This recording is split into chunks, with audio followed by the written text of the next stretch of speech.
We're really happy to introduce our guest to the show today. We share some common interests, and we'll unpack those as we get into the show. But today we're traveling all the way over to Berlin, Wisconsin in the United States to meet with our guest, Sanjip Nandi. So Sanjip, welcome to the show. Thank you, Wayne, for inviting me in your show.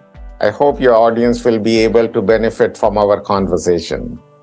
I'm thinking that we're going to get into this topic sooner or later, but I might as well introduce it at this stage. We're going to be talking about wellness in general.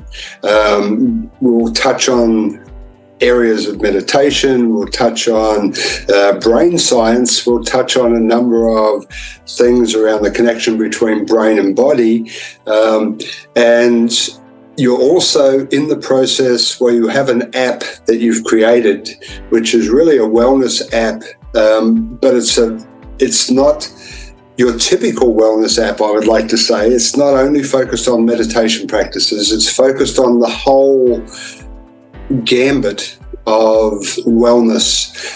So I'd like, if you don't mind, just for you to introduce that, and we'll come back to that in more detail later. But if you could just talk a little bit about what the app does and the purpose, please. The name of the app is Luvo. It's a free app, and anybody can download in Google or App Play Store. And basically, it's about overall health and wellness. Like you can see so many apps, it says, only about meditation or only about exercise. We have implemented, meditation as one section of Luvo.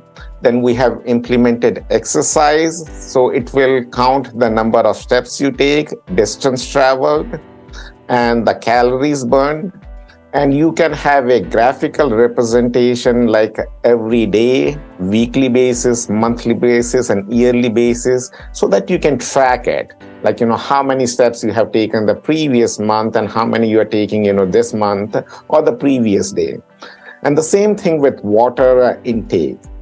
As you know that, our body and brain is made up of 70% of water. And, as we live in, cold countries, we forget to drink water. So, if we have a reminder in our app, which, tells us, okay, we have to drink water every 2 or 3 hours, it becomes a habit then. So that app, will remind you, okay, you have to drink water, every 2 or 3 hours. And you can log in that app, how much water you are drinking. And again, you can have a graphical representation about daily, monthly, yearly wise. Then we have a sleep section, which analyzes your sleep. As you know that, sleep is a very important component of your life. If you're not able to sleep well, it changes our life drastically because, everything is related to how well we are able to sleep, because all the toxins or the bad things has to, come out of the brain, once you're sleeping. So that app, will analyze your sleep, like how well you are rested, like light sleep, deep sleep, REM sleep. And then the app has motivational quotes to inspire you every single day, because, we need, some kind of motivation every single day. Then we have gratitude, which is again a very important part in everyday, happy and healthy living. Because unless and until we are grateful for something, we cannot be, truly happy. To make ourselves truly happy, we have to be conscious of the little, grateful things which we are having every single day. Then we have mood checks, like, how well we are doing on that particular day, whether we are happy, we are grateful, we are sad, we are anxious. And then we have breathing exercises. The breathing, takes control of our sympathetic and parasympathetic nervous system. So one is the fight or flight system, and the second one is the rest and recovery. So if you can breathe in a way which can calm our brain and our body, then it helps to be in a calmer state. And the last section which we have is our blogs to give you knowledge and information, because knowledge is what is needed right now in this today's world. I know there is a lot of information which is available, but the right knowledge that this is the thing why we are doing these kind of changes. So if we can provide you a better explanation why we have these kind of features in the app and how it is beneficial to you, then it becomes easier for you to connect with the Luvo app. And eventually we'll be starting live meditation and yoga. And we have 5 sections there. We have live meditation, we have a yoga session, we have healthy eating. Because again, what we eat defines, how our body and how our brain is going to work. And then we have meditation music and a section about gratitude. So these will be 5 live sessions which we'll be implementing the next year. It's certainly a complete package, right? If I was just listening to all of the bits that are a part of this app, and I was trying to think of some of the apps that I've used in this space, and I can't think of any that is so comprehensive. So well done to the whole thought process of putting this together. And I look forward to using it myself. I've just signed up with it. So listening to what you're talking about there's obviously a lot of knowledge that you have to be able to bring this to the table in the first place.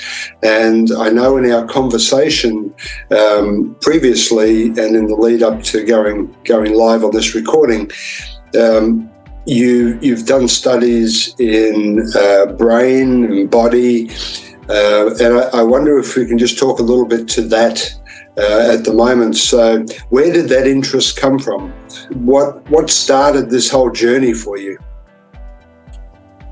Wayne, it's a very interesting story. I did not start anything because I wanted to start anything. Like I started it because, I did not have any, choice left.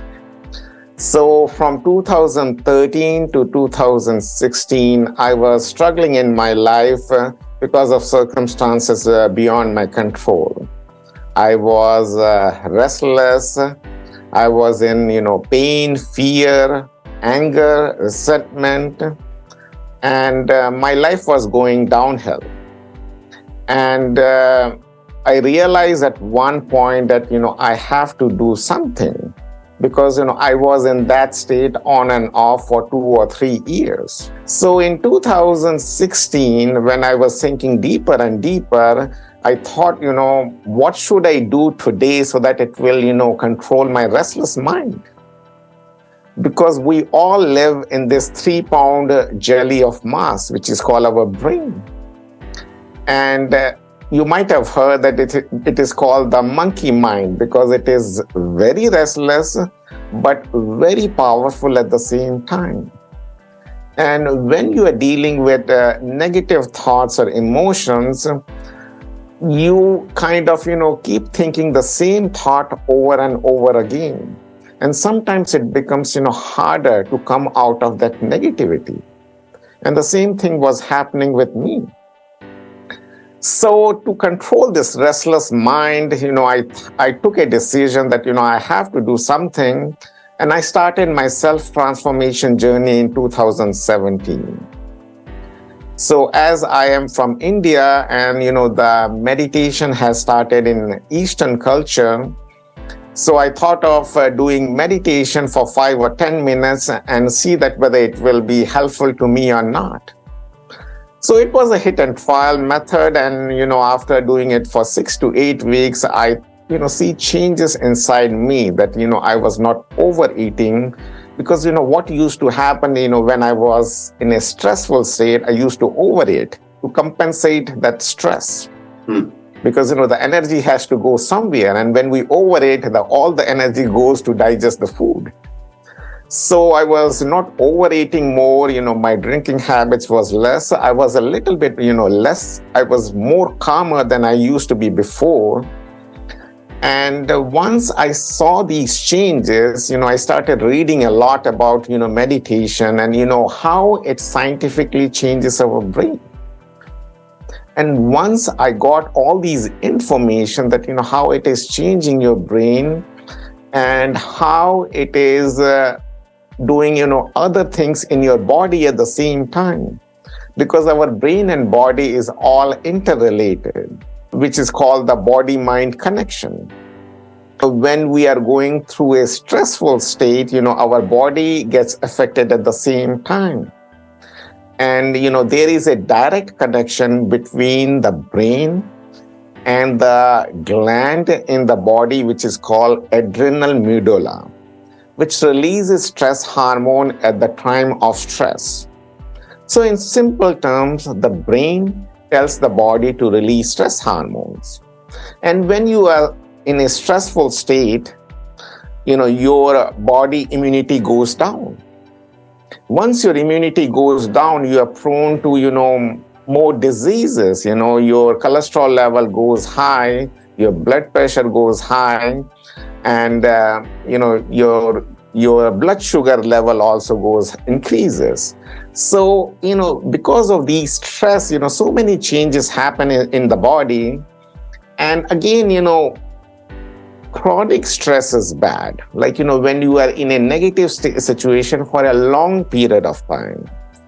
But when it has become so chronic that you are not able to think beyond your circumstances, then it becomes chronic. And to deal with that situation, I started meditating. So after, doing it for, 8 weeks, I see so many changes. And to give you scientific explanation, what meditation does. First, let me clarify the myth about meditation. Like people say that it is related to Hinduism or Buddhism. It has nothing to do with any religion. Meditation is basically a deep, mindful concentration on an object, place, thing, or on your breath. And why breath? Because, that is the thing which is readily available to you. You don't have to go searching for it. So in simple terms, it's a form of mental exercise tailored specifically for your brain. And if you can, train your brain to work for you, then you can reach, to your higher potential. Because, once I'm able to come out of negativity, my goal was, how I can reach my higher potential. And, slowly I have seen changes. And to give you, a brief explanation, I will not go into too much details. The three things, which scientifically proven that meditation decreases the size of amygdala, which is the fear or the flight response in our brain. And it's a scientist by the name of Sarah Lazar who found out that 8 weeks of meditation decreases the electrical activity in the amygdala, which is correlated to your worries, fear, and anxiety. The second point which I wanted to mention is about either we are left-brainers or right-brainers. So, the persons who are left-brainers are more logical, analytical, and rational. And the persons who are right-brainers, they are more about creating new things and intuitive. They are more good at philosophy. And what meditation does, it increases the thickness between the left brain and the right brain, which means, you can have better focus and clearer thinking. And the third part, which I wanted to tell is about, it increases the thickness and volume of the hippocampi, which is the learning and the memory center. So these are the benefits of meditation. There are so many other benefits, but these has been scientifically proven. Very good.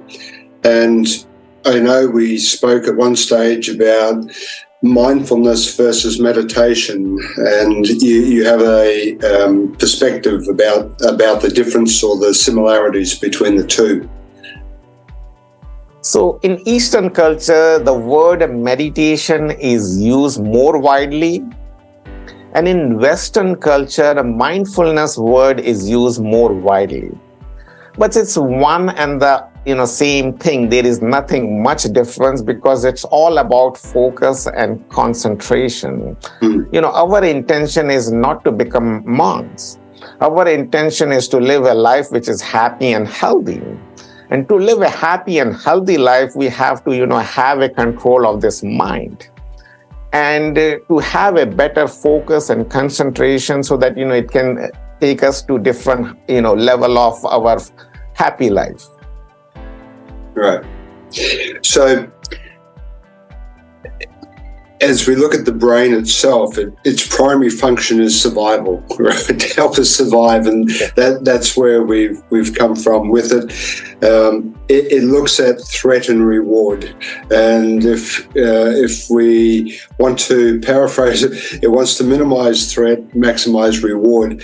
And I guess meditation, mindfulness, whatever name you wish to give the practice, enables us to embody a calmness within ourselves that helps us shift in the mind towards being open and relaxed and more attuned with things that are positive and going on. So as you mentioned, gratitude is a critical practice, right?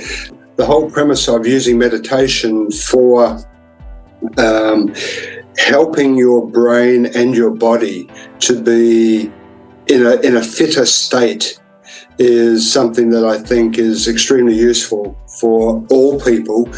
If I bring that now back to leadership and the leaders that are part of our listener base, what would your suggestion be for leaders that work, like most people, in stressful environments and need to find a channel to be able to relax and ease out of that stressful environment? And I guess meditation is a great way of doing that.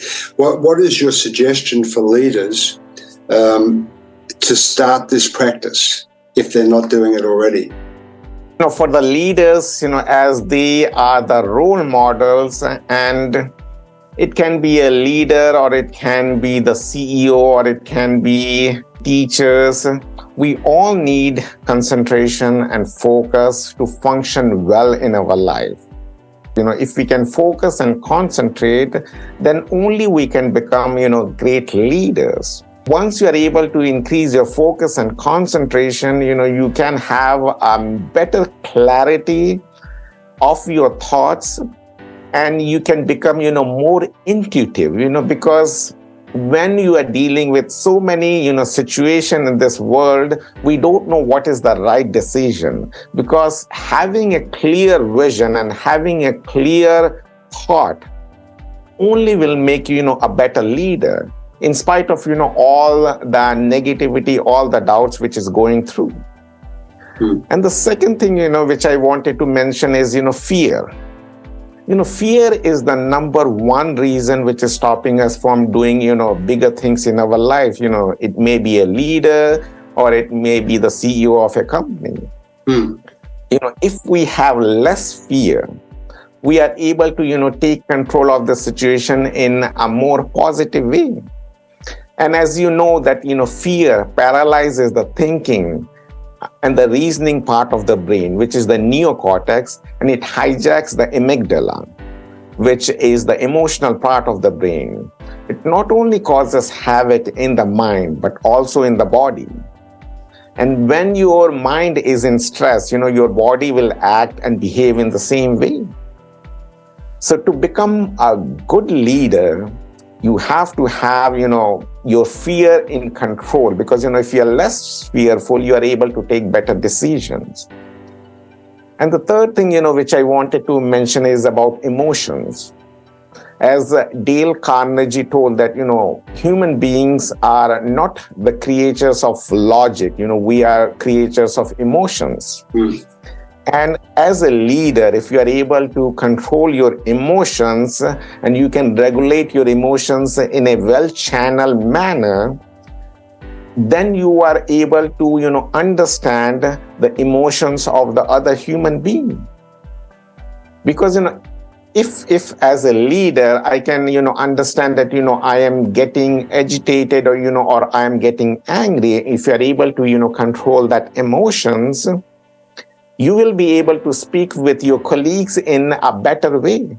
I was visualizing as you were talking that a number of leaders will be thinking, oh, yeah, sure, now I have to go and find a corner where I can sit down and I can put the meditation posture in place and play the nice music. Is that the case, or is there a simpler way we can approach meditation during the day? What's your recommendation for when to do meditation? Again, there is no hard and fast rule when to do it. The best time to do is in the morning and in the evening, but that should not stop you from doing it at any time. And why in the morning? When we wake up, that is the time when we have to take control of our brain frequency. Like we have 4 kind of brain waves. Like when we are sleeping, we have delta brain waves. Just, when we wake up, we have theta brain waves. After 10 minutes of waking, it's alpha brain waves. And when we are working, we have beta brain waves. So, that is the period, just from waking up, till 10 minutes, if we can, implement meditation, so that you will be knowing how to change your brain waves at your will. So suppose, when you are working, you are at beta waves, if you wanted to switch it to, calm and relax mode, you will be able to, change it at your will, if you started, early in the day, and your whole day will progress the way you wanted to do it, if you do it in the morning. But it should not stop you from not doing it, anytime you are trying to do it, you can do it, sitting in a chair. You don't have to sit in a lotus position. You can take, a place in your office at the same time. As long as there is no noise, it's a quiet place. Right. You can sit in the chair and you can, just close your eyes and you can, just concentrate on your inhale or exhale. Some of the people, it becomes harder to, concentrate on the breath. Then you can concentrate on any object. Like you can, imagine a beautiful beach and you can concentrate on that, beach, or you can concentrate on any object. Or you can, concentrate on any, mantra. Whatever, is helping you, whatever suits you, that is the thing you have to pick it up. There is no hard and fast rule, because, we are trying to do meditation or mindfulness to have a better control of this mind. And of course, the Luvo app, would be a great companion for all leaders as they find themselves in a stressful situation at work, to be able to get themselves somewhere into a quiet location where they could take 5 minutes just to regroup and allow their brain to calm down and get into that right state. So I think, the actual practice of mindfulness meditation is something that once you learn it, you can then start to apply it very simply, regardless of where you are. Apart from the Luvo app, which I know you're putting a lot of time and energy into and will continue to, anything that you're doing at the moment that's exciting you, or anything in the world that's happening that's got you excited? I'm always into creating new things. I have 15 songs in Spotify. So I write the lyrics of these songs, and then I find people who will, sing it for me. And, I like to create music which is inspirational and which is motivational, because, that is my field of expertise. I don't make music which is kind of, hip hop or, those kind of things. The lyrics has to be something, which has to be inspiring, which should motivate you, which should give positivity in your life. So that is one of the things which I'm working on. I do have a YouTube channel where I put, all these songs. I try to have, motivational talks, maybe, 5 or 10 minutes every couple of weeks. I will take a particular topic, like I will talk about fear or I will talk about passion. So I try to put, something in my YouTube channel so that, people can learn about, what I'm trying to do. My motto is to, help other people, take that journey in a shorter period of time. Because, I struggled for 3 years, then it took me, 3 years to again, self-transformation myself. So if I can give you a tool map, okay, do these things, which will give you a clear path and you can change yourself in 8 to 10 weeks, which is more beneficial than you investing your 3 years, trying to find, what is or how you can change your life. Right.